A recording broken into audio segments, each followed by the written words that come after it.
Hey guys, Mike here, the Detroit Borg, with a look at perhaps the best budget smartphone on the market today. This is the Moto G 2nd generation for 2014. This retails for $179, works on GSM carriers like AT&T and T-Mobile, and of course other global carriers. Now this is basically a blown up version of last year's Moto G with a 5-inch instead of 4.5-inch 720p display.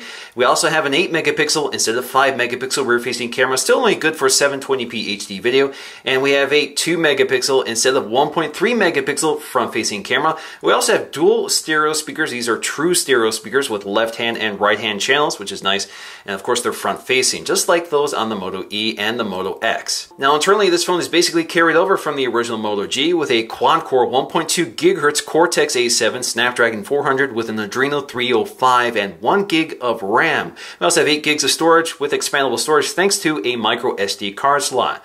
Now it does not come with LTE at launch, just like the original Moto G, but the Moto G from last year eventually got LTE, so that may be the case with this version as well. And the great thing about this device is that it runs basically stock Android and the latest version, Android 4.4.4 KitKat, and it is upgradable to Android L. Alright, so let's go ahead and crack into this box. They make it simple. They don't put any tape on it. So there is the phone sitting right on top. You can see this is the white version with a white front and white back. And of course you can customize this with one of Motorola's accessories. Now if we look inside our contents, we should see a wall adapter, which is a fixed wall adapter with a fixed micro USB charging cable, and it's white to match the white phone. I'm not sure if the black version gets a black cable, but it's possible. And then we have our paperwork. Pretty basic here, Moto G in several languages here, so we have a quick start guide. So if we expand this here, you can see exactly what's in here. But of course, we're going to go through some of this in this video. And then we have our standard regulatory safety information. So unfortunately, that's it. Of course, it's a budget phone, so you're going to have to supply your own headphones, which you're probably better off doing. All right, so let's get to our fairly large budget phone here with a piece of plastic covering the glass. This is Corning Gorilla Glass 3. Peels right off. So let's go ahead and boot this up. And I've already set this device up, so we should take us right to the home screen. Alright, so let's unlock this, and as you can see here, pretty close to stock Android experience, but let's take a close look at the hardware before we take a look at the software. So if we take a look at the top, we have our earpiece, which is also one of the loudspeakers. Right below that, you'll find your proximity sensor and your ambient light sensor. We also have a little LED notification light, which is just white. It's not multicolored. And then we have that 2-megapixel front-facing camera. Now at the bottom, you'll find the other loudspeaker here, and as you can see here, we do not have off-screen Android controls. They're all on-screen. This is also your mouthpiece because it does hide the microphone.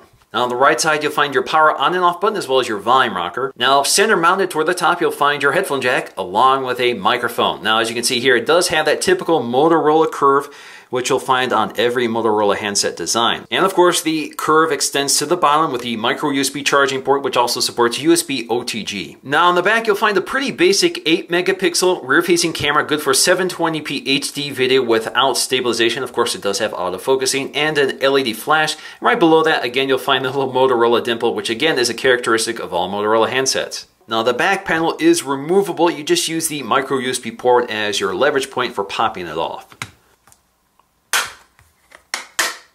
So if you look on the inside, pretty basic stuff. There's no waterproofing, no NFC, no wireless charging or anything like that. You can see your capacity right there in the center, 8 GB. Now up top, you'll find the micro SIM tray, and if you get the dual SIM model, the other SIM would be on this side, and up here you'll find your micro SD card slot. Now let's take a quick look at some vital statistics. So for example, if we go to storage here, you can see how much space is left over to the user. So you can see total space, 551 gigs, and only 4.33 gigs are available to the user. So once you start taking photos and video, you'll fill that up pretty quickly. Alright, so let's take a look at the software experience going on here. Again, this is pretty close to stock Android, so there's not a lot of software tweaks, unlike the Moto X, which I'll explore when I review that phone.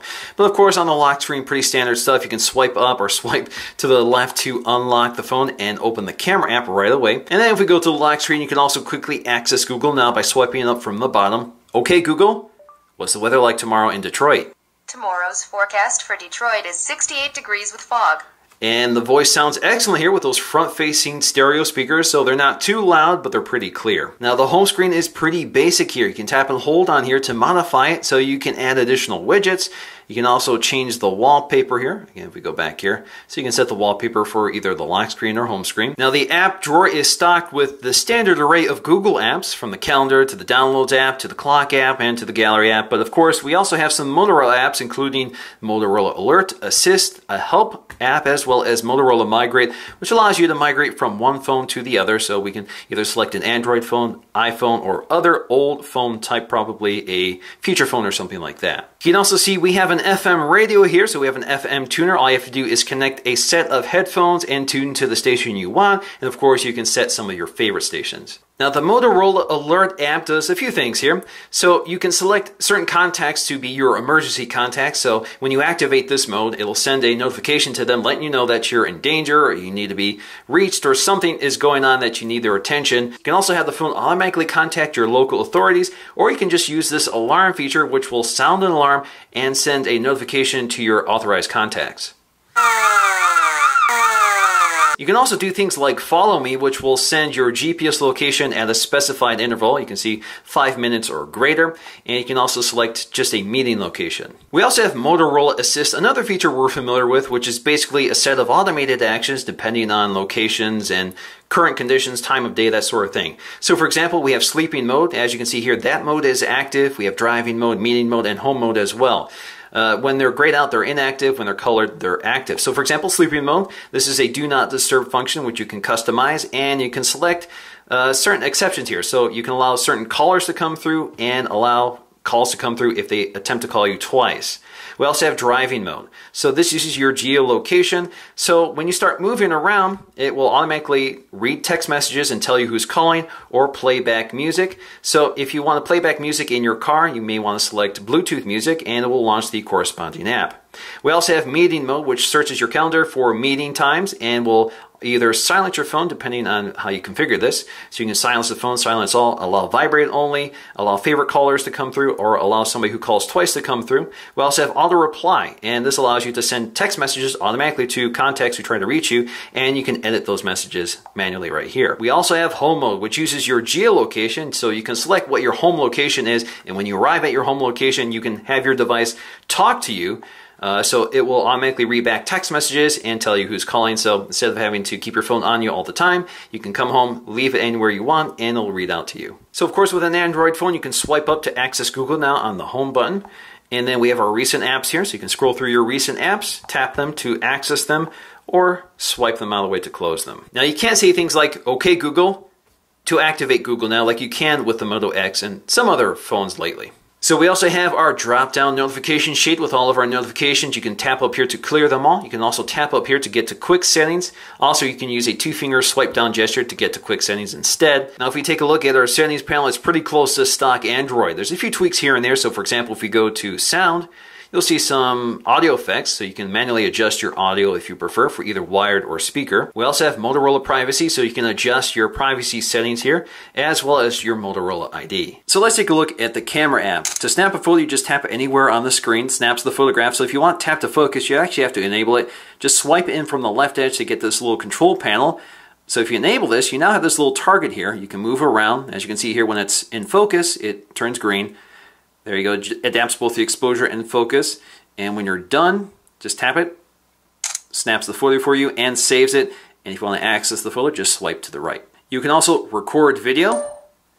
You can pause the recording, resume recording, and tap anywhere on the screen to take a photograph while recording video. Now again, if you swipe in, you can see some of the controls you have here, such as HDR, so you can select auto on or off. You also have your flash controls. You have your camera settings, or your video camera, so you can do HD 720p. You also have 720p slow motion. You also have panorama here as well. And then you have your memory card options. Right now I don't have one installed, but you could save to a memory card. You can enable geolocation for your photos. You also have your resolution settings. All you really have is widescreen at 6 megapixels or standard, which is 4:3 at 8 megapixels. We can also turn off our shutter sounds if we prefer. Now you can also zoom in and zoom out by swiping up with a single up and down gesture like so. Of course, it's just digital cropping like most smartphones. Now camera quality is pretty decent in ideal lighting conditions. So you're able to get sharp, clear, colorful images out of the still camera in bright light conditions. but when the light is low, it does have a tendency to blur the images just because there's no stabilization. I've also found problems with the stability of the camera app. When it's saving images, I find that sometimes it begins slowing down and I have to force stop the app to get it back into shape. And 720p recording is pretty low when most cameras are doing 1080p or even 4K now. Of course, this is a low-end phone with low-end specs, and those low-end processors are probably what's holding back 1080p on this camera. The other issue is exposure. It seems to have a hard time finding the right exposure and bounces around. Sometimes it underexposes, sometimes it overexposes, but most time it seems to underexpose. Alrighty guys, Mike here, the Detroit Borg, with a look at that front-facing camera, which is good for 1.3 megapixels and 720p HD video. Now, somewhat similar to the rear-facing camera, it seems to spend a lot of time kind of abruptly adjusting the scene for exposure and white balance. Of course, this scene isn't ideal. I have some bright lights behind me, and then I have a window to the side of me that's shining light on me, so it's really having a hard time correctly balancing the scene. So in less severe conditions, perhaps it's not as bad. But in the end, the video is pretty sharp, and microphone pickup is pretty decent, so it definitely gets the job done, especially for a budget phone. Now, without optical image stabilization, a lot of processing power, of course, low light performance of this camera is pretty poor. So images look pretty grainy, color reproduction is very poor, and then when you add a flash, it completely discolors the image with this bright blue light. So definitely not the best low light camera system out there, but it does get the job done in the pinch. Now, budget or not, this is an excellent display. 720p resolution doesn't sound impressive, but the results are really solid here. So text looks very sharp. The display itself is very color accurate. It's a little warm compared to a lot of smartphones, which tend to dial it kind of cool, but this display is really neutral with a fairly bright color palette. It's also a fairly bright display, 390 nits or about 390 nits, which is brighter than a lot of higher resolution displays today, which tend to be a little dim. So it's nice to have a bright, clear display here. Now, this phone does have stereo speakers, left and right channel, and the results are pretty decent. Now, it's not up there with the HTC One M8, and I'll post a comparison after the segment so you can see the difference here. But the results are pretty clear and crisp. They're not particularly loud. They're not as bass heavy as you get with a lot of fuller, larger speaker systems like the HTC One M8.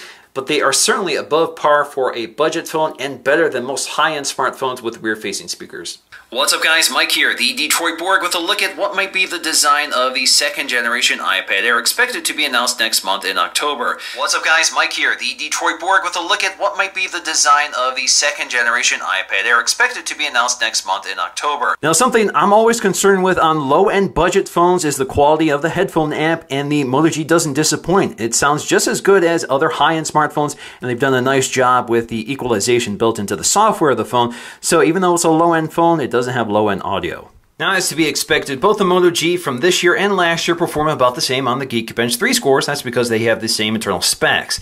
Now, just to give you some idea of the relative performance between this and high-end smartphones like the brand new iPhone 6, you can see obviously a huge gap in terms of the potential performance of the new iPhone 6 versus a low-end phone like the Moto G. But of course, this is much more expensive than the $180 Moto G. Now, despite the size increase of the new Moto G, it has the same battery as the old Moto G, 2,070 milliamp hours. So with a larger display, you would think that would come with reduced battery performance, but battery performance has actually been really impressive here. So I've gotten over a day of use, and I'm only down to 60% without battery saver mode activated. Now, I think that's partly due to the fact that we have a dimmer display. It's not as bright as the Moto G. It's also still 720p, so it's not pushing a lot of pixels to drain performance and battery life. It also is not using LTE. LTE draws more power than HSPA+, so that's one of the side benefits of not having LTE is improved battery performance. So pretty impressive overall. Now let's go ahead and bring in the Moto X here. As you can see here, I still have the wrapper on it. That's because I still have to shoot my unboxing video of it, but I wanted to bring it in here really quick to show you the size comparison between this and the Moto G. So the Moto G is actually bigger than the Moto X in terms of its form factor. It's thicker, it's wider, it's got a larger footprint, while the Moto X has a larger display, 5.2 inches at 1080p instead of 5 inches at 720p. So of course, with a more premium phone, you get more premium build quality and technologies. Now, thanks to stock Android, this phone doesn't really feel its low-end specs. It performs pretty well. I did have some issues with performance in terms of the camera app crashing or freezing and that sort of thing, but otherwise the system itself performs pretty well, and that's thanks to stock Android and without all the software fills that tend to bog down the system. Now, of course, with 1 gig of RAM, you will start seeing slowdowns as you run more apps. Now the Moto G will work on AT&T and T-Mobile with HSPA Plus networks, and performance is pretty decent. Of course, you would get much better if you had LTE, but for me, I'm able to get about 3 megs down and maybe half a meg up, which is good enough for browsing the web, sending emails, reading text messages, and even downloading movies, but of course, it just does it a little more slowly. Now the Moto G does exhibit some obvious light bleeding, especially when you're looking at your phone in the dark. So for example, you'll see light bleeding along the edges of the glass, not along the display, but along the edges of the glass and the casing. So you'll see it along the edge of the casing, along the back of the casing, which is kind of harder to film. I also did run into a stuck pixel, one single stuck pixel on the display, which isn't terribly common, especially on a brand new phone. They tend to develop over time, so that's something to keep in mind. I did run into a lot of stuck pixels on the Moto E. As it aged, the longer it sat around, the more stuck pixels it developed. I'm not sure if that's common, but that's something to look out for when you buy a Moto G. So in conclusion, the Moto G is a phone that gets all the basics right. You have excellent hardware with that beautiful display, great build quality, excellent front-facing stereo speakers, a pretty decent 8 megapixel camera and 2 megapixel rear-facing camera, and pretty decent battery life that gets you through a day. Now, it doesn't give you a lot of software frills, but really all you need is stock Android, and ideally the most current version of it, and you get it with this phone. So in the end, this is an unbeatable value at $180, and it's highly recommended. So that's going to do for me in this video. Thanks for watching, and I'll see you again in the next one.